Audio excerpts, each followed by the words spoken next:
Hello, everyone, and thank you to Mrs. Pauline Ong for joining us for this interview. And Pauline, why don't you tell us a little bit more about yourself?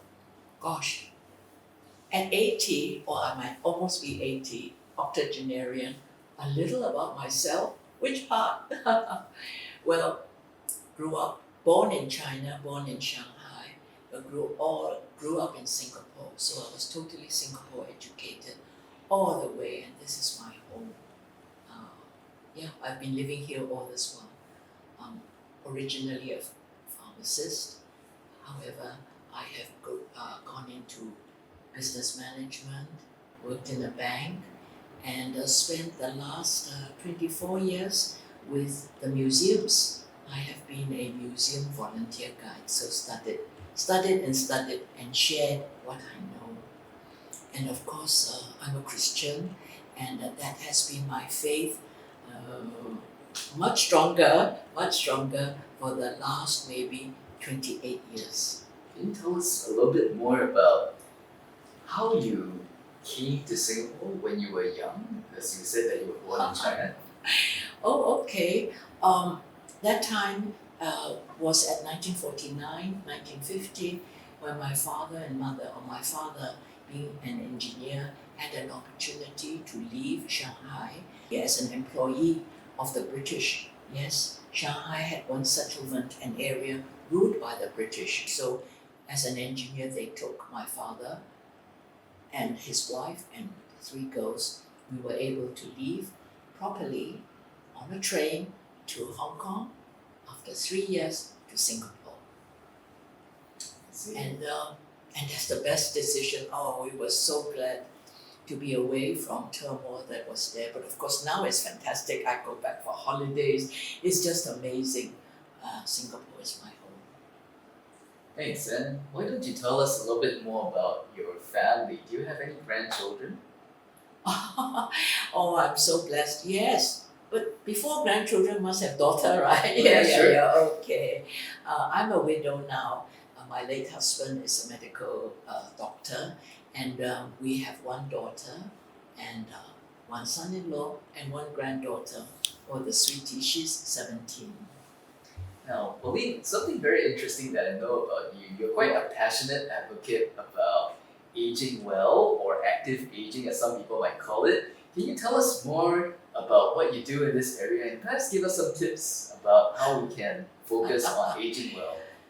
I think the word aging seems to be ageism. Let's drop that word. Let's say growing up.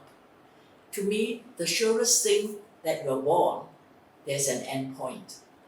So to walk this journey well, one has to be prepared. I call it civil defense. I've used it so often. Civil defense is to be ready.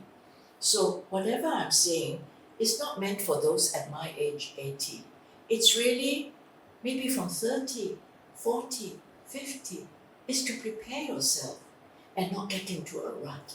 Prepare yourself mentally, physically, food-wise, even the face. Got to prepare and try to look nice. So my journey is like anybody's journey.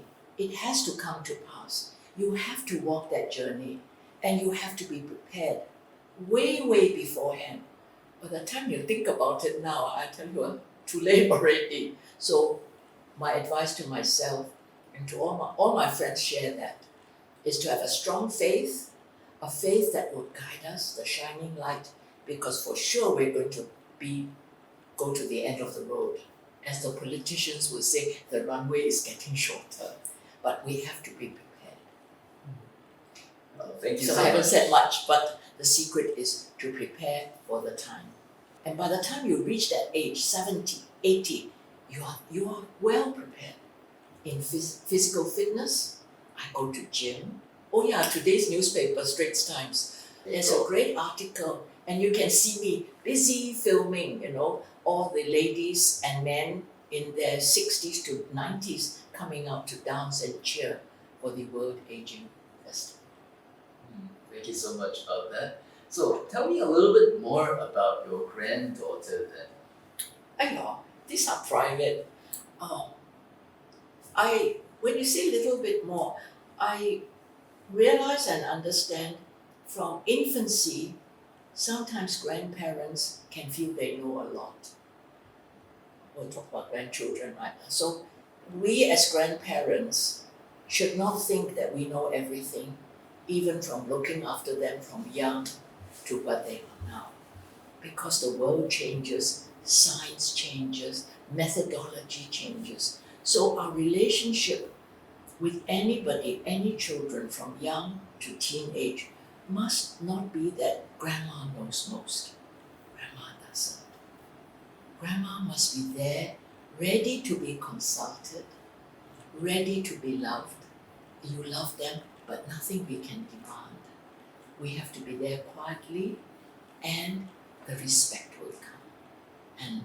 And I always feel that the young ones know far more than us. From the mommy to the grandchild, they know far more than us. As we get older, we know less, the curve goes down. So the relationship has to be earned by me, from them to me, and nothing that we can demand. Yeah, can you share perhaps one thing that you have learned from your granddaughter? I would call them up, I call family. I need IT. I need IT. My computer doesn't work. And they know grandma and her computer with my iPhone, my iPad, my laptop. Grandma uses it all the time. So these are the things. And the way they go tuk tuk tuk tuk is so fast. And I say, slow down. Grandma cannot follow. So I always feel that there's so many things they know. But secretly, I also prepare myself. I remember Harry Potter. The craze about Harry Potter. Who's Harry Potter? Rowling. Okay, is it Rowling? I think so. Yeah. So secretly, everything is secretly prepared. I read up a lot. Bought even the first Harry Potter book, so that when they come, I could discuss. And recently, when Taylor Swift came, who's Taylor Swift? That beautiful lady with red lips, so I also follow her red lips. That's the best secret. I couldn't understand her songs. It didn't quite jive with me, didn't gel with me, but I tried so hard. And I think the teenagers appreciate that grandma is trying. I don't have to laugh and scream. I didn't go, but at least I could discuss with her. And that was nice. Yeah. I've spoken with some grandparents and they always tell me that teenage years are very, very difficult years. And in fact, parents themselves would tell me that teenagers are very difficult years because I think teenagers are going through changes. Of course, grandparents might be getting older and there might be difficulties connecting with their teenage grandchildren. So perhaps you could share some tips and perhaps some of your experience on this front. I don't have any problems at all. Remember what I said in the beginning is to observe, learn, and be prepared. Nothing we can do is instant, you will know. Throughout my life, I observed others, how they relate or how not to do to relate. So I have been watching and preparing. So my mantra is watch and prepare because your turn will come. But don't forget, I was a terrible teenager. I was a party animal in pre-U. We went dancing. My mother brought us to dancing school to learn all the modern dances. What I'm trying to say is, whatever we see the behavior of our and we don't label them as terrible. No, don't label. I never label. But we were once party animals, teenager, and maybe my mother shook her head, maybe not. But mommy always respected, and she cultivated in us.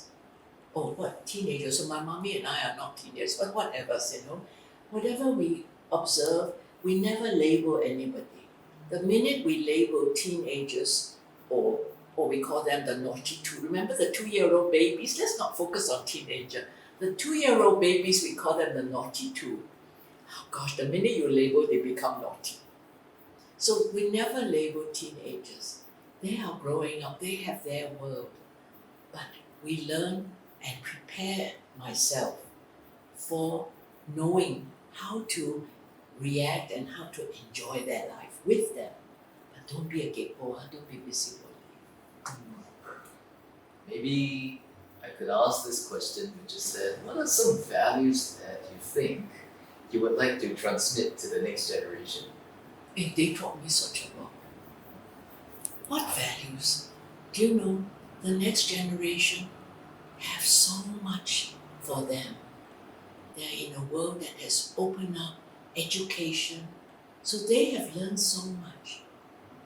All that I can say is, I don't want you to go through the times that we had, just like 6 schools with pre-U, We have deprivation, there was such poverty and disharmony in the country. We just know that you all are now in a much better world. Embrace it, but don't over-embrace it. Don't be too sucked into the wealth of the world. But I don't want you to live in the poor times that we went through. I'm a Singaporean in the 1950s and 60s. But just don't be too mesmerized by the wealth and the progress that we have. Slow down a bit. Remember those who are not so fortunate. But enjoy life, but not to the extreme. And have this shining light. Have this goalpost. Have the plumb line, we call it, the steadiness that must guide your life. Don't deviate from it. You know what I mean? The plumb line. Plumb, plumb line. The shining light. I have my faith, the Christian faith. Yeah, that's what but I will never say values to pass to them because they don't have. That's never been. It's to add on the values that they have. And also to appreciate what they can teach me. Positive. Yeah, I try to be positive because they're positive. Yeah. Something that strikes me about what you shared is this idea of, being willing to learn, that kind of curiosity, that kind of willingness on your part, to explore different perspectives and also to a certain extent enter into the world of your granddaughter and to enter into the world of other people.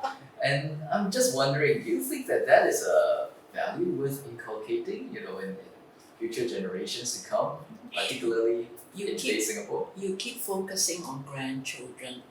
I tell you, there are no need to be singled out. I believe to be able to work well with people of that age group, maybe 17, 16 to 22 to 25, we must be friends and befriend. Be friends and befriend as much across the whole spectrum of population, rather than singling out a certain age group as if that was an issue. It was never an issue. So I make friends with so many people of that band of age group so that I can learn from them how to interact and what not to say and what to say. You did say something. I was quoted once. I happen to be a bit embarrassing, but I am in the Science Alumnus Award, I think year 2003, and they asked me for a line. I said, one must never stop observing, learning, and sharing. That must never die. So I believe that I must observe what others do. I must learn from all generations and be ready to help the seniors of my cohort, certain new things that they know, so that the chasm is not so big, so that we almost click and we won't be dinosaurs. 80 is a dinosaur. Any kind of advice that you would give to fellow seniors out there, perhaps within your age group, those 80, getting to 80, perhaps above 80, below 80, and so on and so forth. Anything that you might want to say to them to advise them? I wish you asked me, what would I say to 50-year-old? I've said that in the beginning. You see, when we reach 80, we are allowed to be what we are. When we reach 80, give us a break. I can't go up to an 80 and say, hey, don't, no. It's not very nice. Okay. first thing is comb their hair properly. Put a bit of lipstick. We're talking about ladies. Oh, let me talk about the men. Always talk about grandmas. Do you know grandpas are the most grumpy people? Sometimes I believe we only focus on women. I hope the next time you will interview a positive man and a negative man, and you'll find, boy, so much to tell them. Recently I just had to pat this guy's face. He refused to shave, and he has a wedding coming. Oh, his or somebody in the family. You know, there's so many things we have to tell these seniors, and it's especially the men. They are so difficult, but they're at an age at 80, could be on early onset dementia. So we all have to be able to recognize that and to be able to do it gently and softly. And the best thing is, in front of you, they behave themselves so well. They say yes, yes, yes, but behind they are grumpy. So I believe that. Be patient with them, but I think their outward appearance makes so much difference. And sometimes put a clip on their face so there's a permanent smile. We look so grumpy sometimes. So I'm going to invent little clips and they clip their face, you know. I think your outward appearance must be fresh and try to be, of course, to be as healthy as possible. Of course, there are some of us coming on with illness. We don't cover that, but as long as we're blessed with fairly good health, let's keep it for as long as we can. And never say, "Ayo, when I was young, and the fingers go up, did you see my hands are down? I keep my hands down." Because never begin by saying, "Ayo, when we were young, la la la la la."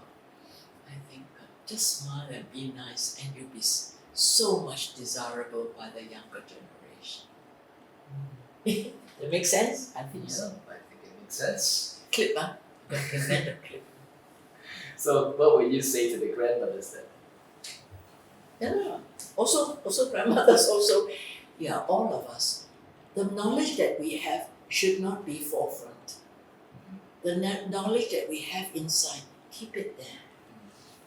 By your behavior, by your positiveness, it will show. And because we don't know everything. And always have a piece of paper and write down what you want to ask them. Oh, the young ones feel so happy. Like I would text the family and say, okay, over dinner, Grandma has these questions. And to prepare them, because sometimes they're very busy. I'm the only one quite free. When we were at their age, 50, or when we were schooling, we were very, very busy. Who have time for you? So I always prepare them and text them. Oh, must be tech savvy. I text them. I don't also. I text them and say, Grandma has these questions, so that they think about it, and then they'll be all ready to help me. Or they can say, okay, today we're not free. Is it urgent? Oh no. Then respect that time. Respect that time. Yeah, you're coming to 80 this year, right? So this month. This month. Can I just ask, how would you like to celebrate your birthday? Oh dear, what a lovely question. You see, 80 in the olden days is like, hallelujah, you've reached 80. Those days, mortality rate 65, 66. So this year, I said, what's a big deal, 80. So many of my friends are 80 and more. So, have you been to the zoo? In the past, not that recent. Yes. So I think very hard, and I roughly know that they haven't also been to the new zoo. So I thought of something that everybody would like. So yes, I'm going to the night safari, so they're not so hot. That's what my request is. Yes, that's what I want to do. Okay. Can I tell you how good I am in AI now? Sure, tell me about it. Yeah. Okay. Do you remember preparedness? I stopped driving, and one day my legs will fail. But I think as long as I have mobility of my fingers and my brain, so I have, or my son-in-law knows that I love to take sermon notes. So he's taught me how to use Otter, Otter. Have you heard of this app? Yeah, I have heard of Otter AI. You have, okay. Anyway, Otter AI. So I sit in church and then I turn on my phone and I record, the whole sermon is recorded. I suppose you can do it for speeches, you can do it in any other settings, where there's a long talk. And eventually, yeah, I got this ready, I was hoping you'd ask me. And eventually, I have it all transcribed. I do not do summary. That's a disservice to the preacher or the one who speaks. But I transcribe it into readable forms with icon, punctuation. That's very long, double spacing. And in the end, I can print it out. Because when something is so in-depth, researched and presented, what a waste if we can only remember one joke, one slide, or one line. So this is to be perpetuating. And you can see I have holes, right? So means what? I have a files for these sermons. So this is what I did, and this is what I'm always asking people to teach me. But then they talk so fast. So I say, slow down, I can't follow. But I've done it. Maybe you should use Otter AI when they are talking and then they will transcribe for you as well. You're quite right. Yes, I should do that. Yeah. So I think we're nearing the end of today's interview. Any final thoughts or questions or anything that you might want to leave with us? I go back to how I began. Is that as we age, it is a foregone thing. From the moment we're born, we'll be aging. So let's be prepared every step of the way. Everybody in the village, be you the child, the mother, the father, the cousins, let's all be prepared for this journey together and each know our place in the society. And please, I want to say, let's not confine and stifle the family. Learn from other groupings of friends. So my group of friends is, oh my goodness, so many, and they come from 30 years old to my best friends who are 80. So enlarge your group of friends, learn from each other, and learn that we don't know everything.